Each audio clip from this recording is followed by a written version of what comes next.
Tracy, and today I'm going to be doing a budget deck tech, and I've been requested to do this a couple of times, and honestly I think this is a really sweet idea.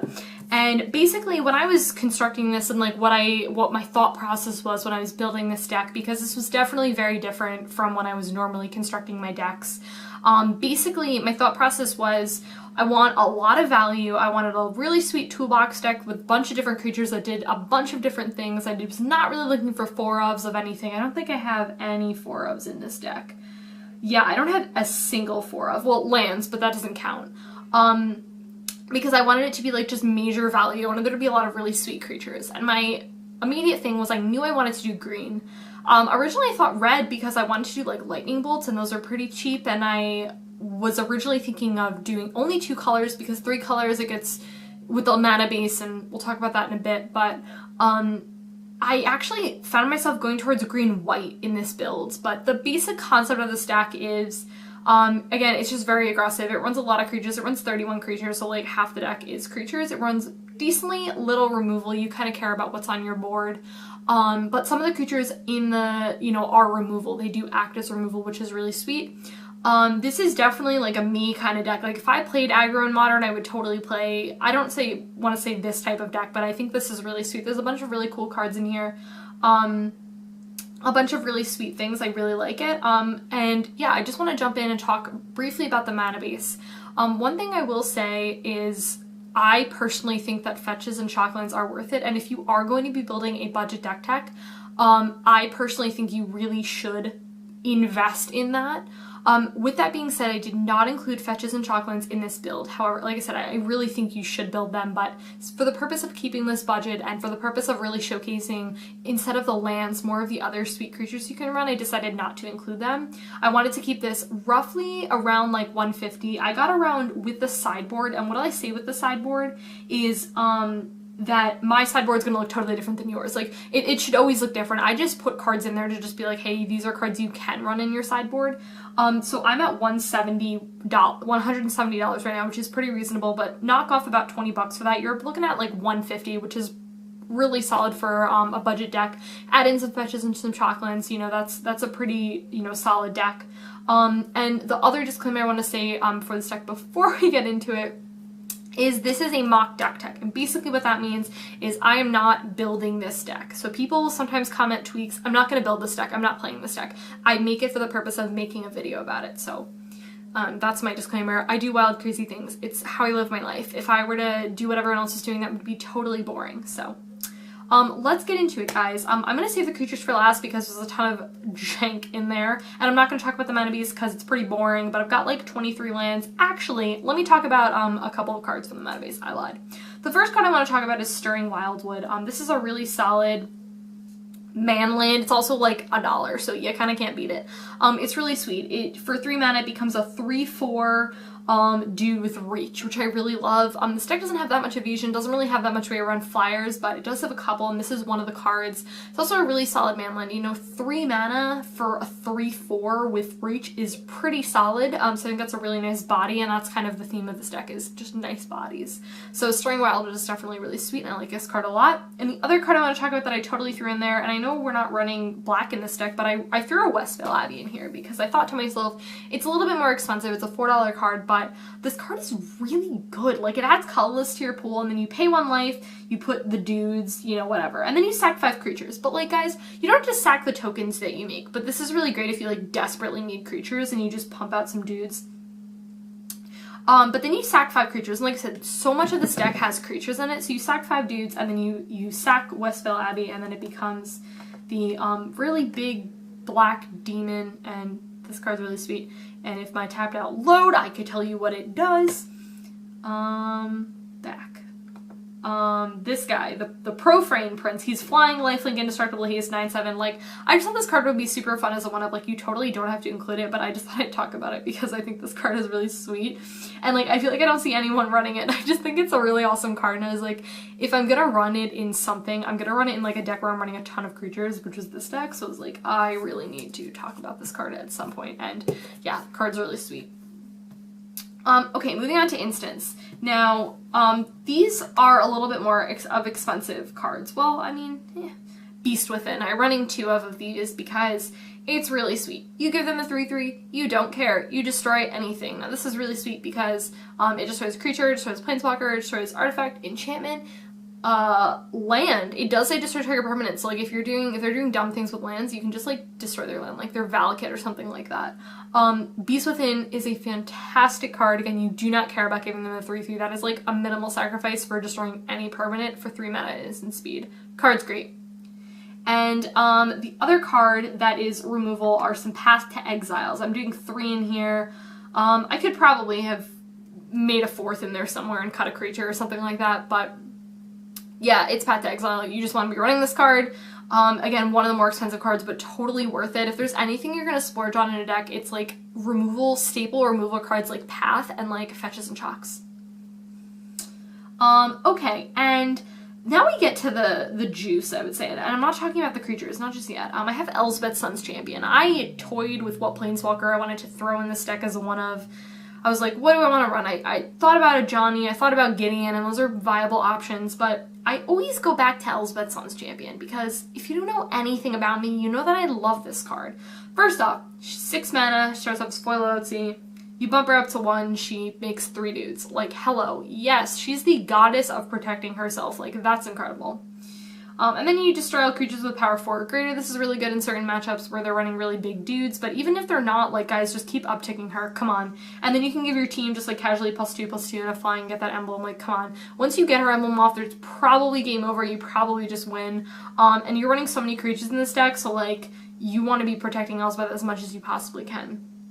Like I said, I thought about a bunch of different Planeswalkers, but I felt like Elsbeth really fits in this deck just because of how much you can protect her, and she just totally protects herself. So she's one of my favorites, and I love that she's kind of like a mini board wipe, and she's really not going to hit that much of your stuff with her neg, by the way. You have a lot of creatures in this deck, but not a lot of them are that high-powered. There are a couple, but not a lot of them. Okay. The really fun part, the creatures. Guys, I'm so excited. There's some super awesome stuff in here with some cards that I feel like some people forgot about. I'm running 2 of Even Mind Sensor because I feel like this card is just kind of always useful. You know, even if someone is just like using it for like a fetch land, like you can totally cut them off of colors, which is really great. And on top of that, you know, after it does its thing, you're left with a 3 mana 2/1 Flash Flyer. Like sometimes you just need to play this because you just need a flying blocker, or it's just casually a 2/1 and you just block with it or you attack with it. It's a really solid blocker. Yeah, this card is really sweet. I like it. Okay, when I was looking through cards, funny, I came across this card and I was like, oh my god, I totally need to... Tap Out is doing this stupid thing where it's like... Because I want to get like the exact wording of stuff and it's like not doing that. Okay, there we go. Banasur Priest. It's a 3 mana 2/2. It ETBs. You exile target creature and opponent's controls until Banasur Priest leaves the battlefield. Really solid. Absolutely loved this card. I was debating between this and Fiend Hunter, but I don't know. I just really like this card. Oh my god, I have like Disney Magic Kingdoms in like the background and it like tells me when everyone finishes their quest and it's like one long like notification and it keeps happening. It's so annoying. Anyways, unrelated. Yeah, Banasur Priest is really solid. After it does its thing, you know, you exile a creature until it leaves the battlefield. You're left with a 2/2. Really, really solid. I like this card. Okay, then we have 3 of Birds of Paradise. This is one of the more expensive cards in the deck, but totally worth it. It's a 1 mana 0/1 flyer. You add 1 mana of any color to your pool. I mean, yeah, like, yes. I'm not going to say anything. It's a really basic card. Okay, then we have 2 of Courser of Crewfix. I don't know why I stumbled over my words there. Absolutely love this card. It's a huge body. It's a 3 mana 2/4. Play the top card of your library revealed. You may reveal it if it's a land. Whenever a land, you know, enters the battlefield, you gain 1 life. Card is really fantastic. Love this card with fetches, by the way. But just love this card in general. I love the little bit of life gain that you have. You're not hurting yourself with your mana base. You're not hurting yourself with really any of these cards. I don't think there's any cards that actually hurt you, except for Westville Abbey, but that's like 1 card. Like, that's not probably gonna kill you. But yeah, I really, really like this card a lot. It's really solid. You know, you have that access to information, you know what's on top of your deck, you can get a little bit of card advantage because you can put that card on top of your deck onto the battlefield, which is great. Card is really solid, I like it. Okay, then we have 2 of Eternal Witness. I love this card. Like, this was one of my reasons, honestly, straight up for wanting to run green, because I really wanted to throw Eternal Witness into this deck. It's just, she's incredible. I mean, she does your thing. You return any card, you return your removal spell, you return a creature that died that you need to bring back, you return your Elsbeth Sun's Champion, like anything you want. Anything. Any card. And, you get that back. And you're left with a 2/1 on top of that. Really, there's not a lot to say. Eternal Witness is great. One of my favorite Magic cards of all time. Okay, here is a throwback for some peeps. Fleece mainline. And I, like, when I was looking up, like, randomly, like, cards, I was like, whoa, like, green-white cards. I was like, Fleece mainline? Like, hello? I remember watching Standard when Fleece mainline was in Standard. Fleece mainline was in Standard and everyone was running this card. Oh my gosh, this card's a house. It's a 2-mana 3/3. Like, guys, just, yes. Yes, yes, yes, yes, yes. Love that. However, super late stages of the game, you Monstrosity it for 5 mana. And it's Monstrosity and it becomes hexproof and indestructible. Like, yes, you can just kill people with this card. Like, you can just block for days and then they can't target it, or you can just attack for days and they still can't target it. Like, oh, this card is great. Definitely a really solid late game card, but if you have it in early stages of the game, it's still really sweet because it's like a 2-mana 3/3. It's a great body. I like it. Okay, another really sweet card that I just wanted to throw in here because it's kind of a later stages of the game card, but sometimes you just hard cast it, and that is Hooting Mandrels. I just really like this card, and I find that in any other builds that I do in Modern, I never get a chance to run this card, and I really like it because I'm always running, like, my Delve is always, like, Tassiger, because, like, duh, Tassiger. But, I always find myself running him over, like, card like Hooting Mandrels, but in this build, it's, like, super awesome. The Delve, I mean, again, sometimes you have cards in your graveyard that you just, like, don't need anymore, that things have died and whatever, and you don't care about them. But sometimes you just hard cast it. It's, you know, sometimes it's a 1-mana 4/4 Trampler, which is incredible and a great toolbox type card. It's just a 1-of, but I do really like this card. 2-of Loxodon Smiter. Now, this card is really, really good in certain matchups because of that last ability. If, you know, you have one card in your hand and they Liliana the Value, or they Thoughtseize you, or like whatever hand disruption it is, that's your only card in your hand, it just goes to the battlefield. Now, don't get blindsided about that ability. This card is still really incredible because even if you still have to hard cast it, it's a 3-mana 4/4. Like, yes, it's vanilla, but like, I don't care. And it also can't be countered too, so it's a really good anti-blue card. So if like anti-blue is in your meta. Another thing too, I should have said this before, but what I really like about this is like so many of these creatures are totally interchangeable. Like, since this is such a streamlined, like, basic type deck where it's basically just play creatures, like there's not that much synergy in and of itself. I didn't want to make the deck like super complicated because it's just a budget deck. But you can interchange these creatures, like if you want to run more of one or less of the other, or none of, you know, not a lot of these cards. So, okay. Another card, this one's a decently new one, but that is Oketra the True. I really love this card a lot. I think having the whole 3 creatures thing, like, I don't think that should be an issue in this deck. There's so many ways of getting creatures in this deck, like, that really shouldn't be a concern of yours. But she's a 4-mana 3/6, double strike indestructible. She can't attack or block unless you control 3 or more creatures. Like, I don't think that's going to be relevant. Like, you have a ton of creatures, but if it's late stage of the game and you have a ton of mana and you have nothing to do with it, cool, you could just, like, pump out tokens for 4 mana. You just get these warrior tokens with vigilance. They also protect Elsbeth, which is super awesome. So, Oketra is one of my favorite cards from this set. She's in Ladies, my Ladies EDH deck. She's really, really good. Great card. I definitely wanted to throw her in here for a little bit of flavor. Just the 1-of. She's fun. Of my personal favorites, and I'm really pleased that this card really dropped in price because it used to be really expensive. Restoration Angel. Love this card for 1,000,001 reasons. Cannot say enough great things about this card. It's super great in sticky situations where someone's about to kill your thing and you just blink it so they don't kill it, which is really great. It's really good for like ETB effects. And then on top of that, you're left with like a 4-mana 3/4 flyer. Like, that is incredible. I'm in love with Restoration Angel. One of my favorite cards. If I'm running white in Modern, I'm probably running like at least 1 Restoration Angel. Love her. Amazing. I think she's great. One of the cards that really, I think, inspired my whole, you know, wanting to run green in this build is Scavenging Ooze, and I really, really love this card. I think this card is very underrated, in my opinion, because it's a 2-mana 2/2, you exile target card from your graveyard. Now, if it's a creature, you gain 1 life, and you get +1/+1 to Scavenging Ooze. However, guys, I can't even tell you how many times, like, someone goes to target something in your graveyard, you exile it with Scavenging Ooze, which is great, really good in late stages of the game, or early stages of the game when you need to, like, get rid of stuff because your opponent is, you know, flashing back things or whatever it is that they're doing. Even this card in the main board, like, even if you just get rid of lands with it, like, it's really, really good. I love Scavenging Ooze. Even if you just run it in the sideboard, it is a house. Another one of my favorite cards, I have Talia in here, and I debated which one I wanted to run, to be completely honest, but the other one's really good too because its non-creature spells cost 1 more, and you don't run, like, any non-creature spells in there, which is really sweet. But, anyways, Talia, she's 3 mana 3/2 first strike. Creatures and non-basic lands enter the battlefield tapped. This is a super, like, death and taxi card. But again, you have bits and elements, like you have Banasur Priest too, which just, you know, says no to your opponents. Like, you're concerned about what your opponent's doing, but, like, not really. It's great when you have creatures who can, like, take care of what your opponent is doing, and Talia is definitely one of those creatures. You know, what's really sweet about having creatures enter the battlefield tapped is that, you know, they can't block with them the next turn, and then you can just have more opportunity to swing out and kill them, which is really sweet. So I'm a huge fan of Talia. I think she's really great. Definitely a card I would consider even as a one-of.